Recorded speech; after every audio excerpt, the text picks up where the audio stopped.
Je vous propose un moyen tout simple de parvenir à l'équilibre constant des grosses luntes, laissant à peau là, les 45 degrés sur la fourche binoptique avec deux bouts de ficelle et un élastique.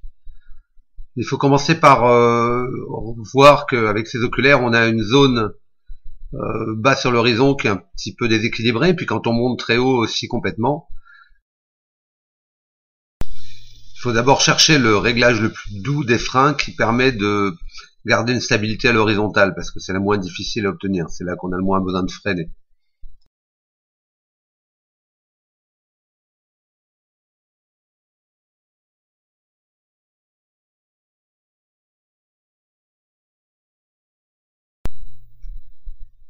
Ensuite, on va chercher à repérer avec ce réglage de frein, donc qui est fixé, qu'on ne bougera plus, à partir de quelle altitude, à quel angle d'élévation la jumelle devient instable, c'est-à-dire qu'elle a envie de remettre en position, de revenir à l'horizontale.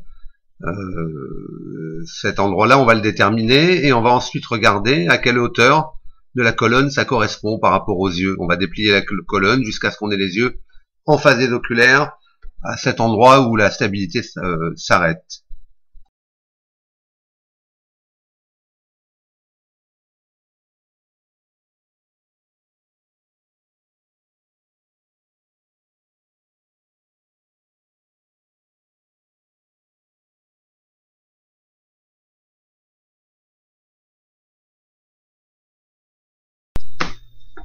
Ensuite, c'est assez simple, les photos parlent d'elles-mêmes, on choisit une jolie petite ficelle rouge, moi j'aime bien le rouge, qu'on prend dans la poignée de levage des jumelles, qu'on passe entre les deux oculaires, pour suivre un trajet qui assure le rappel. On passe tout ça au-dessus du rail fixe de la monture, et sous la manivelle du pied, on prend aussi un autre petit bout de ficelle avec, si possible, un petit bazar qui permet de décrocher, raccrocher.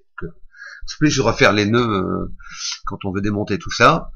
Et on tend un élastique. Moi, je prends de l'élastique de mercerie de 3 mm. Là, je l'ai fait un petit peu court. Le rappel est un peu ferme. Il faudrait en fait avoir un peu moins de ficelle, un petit peu plus élastique, mais ça va bien comme ça. C'est un réglage. On prend un petit quart d'heure à trouver les bons réglages. Et puis, regardez la vidéo, elle parle toute seule. On a trouvé le confort, on est tranquille.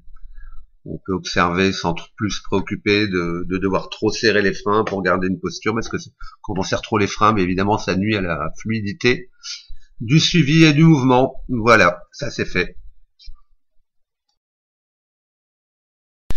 Il est bien sûr impossible que l'élastique équilibre parfaitement, proportionnellement à la distance de déploiement de la colonne.